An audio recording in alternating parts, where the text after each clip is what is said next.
Saya berharap IMF bisa terus mensupport kepemimpinan presidensi Indonesia di dalam G20 nanti, dan juga Indonesia berharap bahwa emerging country dan narasi dari IMF tetap positif tentang Indonesia, karena kita sangat mengkhawatirkan dengan kondisi inflasi yang menaik di berbagai negara akan tingkat suku bunga akan masuk rejim baru, yaitu kenaikan tingkat suku bunga global, dan tentu sangat mempengaruhi terhadap investasi yang sangat dibutuhkan oleh Indonesia.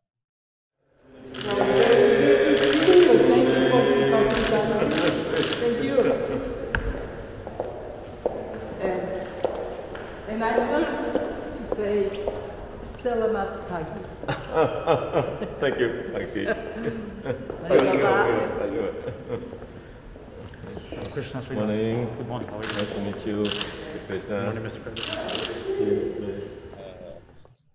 Selamat siang, saya dengan Ibu Menteri Keuangan. Tadi baru saja Bapak Presiden menerima Managing Director dari IMF, Ibu Kristalina dan tim.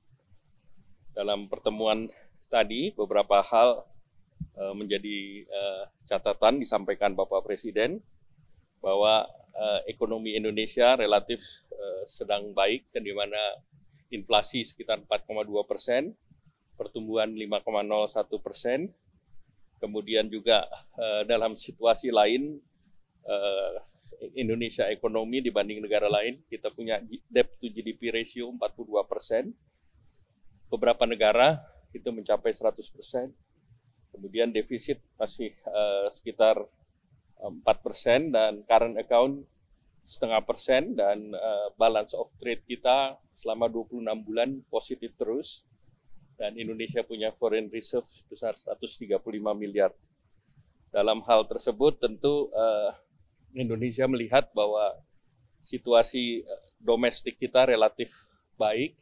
Beberapa negara masuk resesi, tetapi Indonesia terlihat potensi dari resesinya dibanding berbagai negara lain relatif sangat kecil, yaitu sekitar 3%. Kemudian tentu Indonesia berharap IMF bisa terus mensupport kepemimpinan presidensi Indonesia di dalam G20 nanti, dan juga Indonesia berharap bahwa emerging country dan narasi dari IMF tetap positif tentang Indonesia, karena kita sangat mengkhawatirkan dengan kondisi inflasi yang menaik di berbagai negara akan tingkat suku bunga akan masuk rejim baru, yaitu kenaikan tingkat suku bunga global, dan tentu sangat mempengaruhi terhadap investasi yang sangat dibutuhkan oleh Indonesia. Dan terkait dengan penanganan COVID, disampaikan juga oleh Bapak Presiden bahwa penanganan kita, baik dosis pertama yang sudah lebih dari 90%, dosis kedua lebih 80%, dan lebih dari 420 vaksinasi telah dilakukan. Ini membuat Indonesia resilience terhadap pandemi COVID. Nah, Indonesia menjadi salah satu dari negara yang penanganan COVID dan pemulihan ekonominya berjalan sejalan. Dan selanjutnya juga tadi Bapak Presiden menyampaikan dan bersyukur bahwa Indonesia, kebijakan yang diambil oleh pemerintah, kebijakan yang diambil oleh Central Bank, itu seluruhnya sinkron. Dan mungkin dari situ Managing Director juga berharap Ibu Kristalina bahwa ke depan secara politik G20 ini juga menjadi krusial, terutama untuk penanganan konflik di Ukraina. Dan dunia berharap banyak kepada Indonesia, terutama kepada Bapak Presiden Jokowi, agar berharap bahwa Indonesia bisa memberikan solusi menjelang G20 nanti, dan semoga dengan peran Indonesia situasi ke depan tidak semakin buruk. Selanjutnya silakan Bu Menteri Keuangan. Terima kasih Pak Menteri. Tadi juga merupakan kesempatan untuk Ibu Kristalina menyampaikan kepada Presiden mengenai penyelenggaraan G20 untuk Menteri-Menteri Keuangan dan Gubernur Bank Sentral. Ini adalah pertemuan ketiga di bawah presidensi Indonesia. Pertama, Bu Kristalina sangat menghargai bahwa Indonesia telah sukses menjadi tuan rumah untuk G20 Finance Track, Menteri-Menteri Keuangan dan Gubernur Bank Sentral yang ketiga di Bali, pada situasi dunia yang sedang tidak mudah, makin menantang. Pertama tentu dengan adanya perang yang masih berjalan, menimbulkan kenaikan harga komoditas seperti pangan dan energi, dan ini menyebabkan inflasi di negara-negara, banyak negara meningkat secara tinggi. Sehingga ini menjadi ancaman yang sangat nyata bagi banyak-banyak negara yang sekarang menghadapi krisis pangan dan krisis energi. Peranan Indonesia sebagai presidensi G20 dalam pertemuan Menteri Keuangan dan Gubernur Bank Sentral menjadi sangat penting karena kita membahas mengenai bagaimana mensinkronkan kebijakan fiskal, moneter, dan dalam menangani seperti krisis pangan, langkah-langkah apa yang bisa dilakukan agar bisa menurunkan risiko dari perekonomian global yang sekarang ini meningkat sangat tinggi. Kedua, Ibu Kristalina juga menyampaikan kepada Bapak Presiden dengan situasi inflasi yang kemudian menyebabkan kebijakan bank-bank sentral menaikkan suku bunga, maka kemungkinan berbagai negara-negara miskin yang sekarang sudah dalam kondisi sangat rawan, mereka akan dalam kondisi yang makin sulit, terkena krisis pangan, terkena juga kemungkinan krisis keuangan.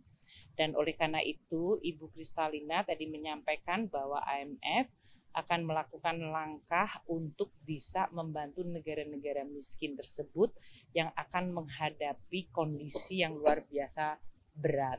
Nah, ini kepemimpinan Indonesia nanti di bawah Presiden Bapak Jokowi pada saat pertemuan G20 diharapkan bisa pimpinan-pimpinan dari negara G20 akan mendukung langkah dari institusi-institusi yang memiliki kemampuan untuk membantu negara-negara yang sedang mengalami krisis. Seperti yang sekarang ini terjadi di berbagai negara Afrika dan juga bahkan negara seperti Sri Lanka.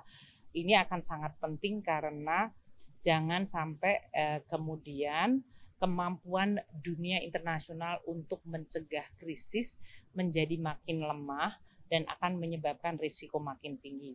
Nah, Bapak Presiden yang akan menjadi tuan rumah G20 nanti menjadi sangat-sangat penting untuk bisa memobilisasi dukungan semua leaders G20 untuk bisa membantu terutama negara miskin. Tadi juga disampaikan bahwa Indonesia mengharapkan untuk terus negara-negara Afrika Union bisa diundang di dalam G20 karena selama ini G20 tidak memasukkan negara-negara Afrika Union ya di dalam pembahasannya secara permanen. Nah, waktu presidensi Indonesia ini kita berinisiatif Bapak Presiden mengundang African Union. Ini diharapkan juga akan menjadi suatu keputusan yang permanen dari G20. Dan ini kemudian menyebabkan kita bisa membahas masalah dunia secara lebih lengkap karena suara dari negara-negara terutama dari Afrika yang sekarang sedang menghadapi banyak sekali kesulitan pangan, kesulitan dari sisi ekonomi dan juga keuangan menjadi sangat-sangat penting. Nah, yang terakhir tentu diharapkan bahwa dalam situasi dunia yang memang sangat tidak pasti ini, semua negara memang perlu bersiap. Namun, MD Kristalina tadi menyampaikan Indonesia dalam situasi yang sangat baik dari sisi tadi kinerja ekonominya, dari sisi pertumbuhan, dari sisi neraca pembayaran karena terjadi surplus perdagangan 26 bulan berturut-turut. Dari sisi inflasi yang relatif jauh lebih rendah, di bawah 5%, hanya 4,2 dibandingkan negara lain yang sudah sangat tinggi. Dan yang paling penting, sinkronisasi dan kerjasama kebijakan moneter fiskal dari Bank Indonesia dan Kementerian Keuangan untuk bisa menjaga, untuk tetap bekerja secara harmonis. Karena ini akan membantu menjaga momentum pemulihan ekonomi Indonesia. Kristalina juga menyampaikan penghargaan tadi mengenai penanganan COVID yang telah disampaikan oleh Pak Menko. Selanjutnya kita tentu berharap bahwa kondisi Indonesia yang baik ini tetap dijaga karena nanti Bapak Presiden akan menjadi tuan rumah pada bulan November. Untuk G20 sendiri, berbagai hasil dari pembahasan akan menjadi bahan untuk nanti disampaikan pada leaders meeting. Itu berbagai yang sudah dicapai ya, yaitu seperti tadi masalah health sama kesehatan dengan pembentukan pandemic preparedness dan financial intermediary 1,3 billion itu merupakan satu capaian yang bagus. Kita bicara tentang cryptocurrency dan regulasi mengenai digital coin, ini menjadi salah satu yang bagus. Financial inclusion dan digital technology juga menjadi salah satu capaian yang sangat baik. Kita bicara tentang global taxation juga menjadi sangat impresif dalam situasi saat ini. Juga mengenai sustainable finance serta pembangunan infrastruktur yang berkelanjutan. Itu adalah hasil-hasil yang dilakukan di G20. Itu ya. Terima kasih. Terima kasih ya.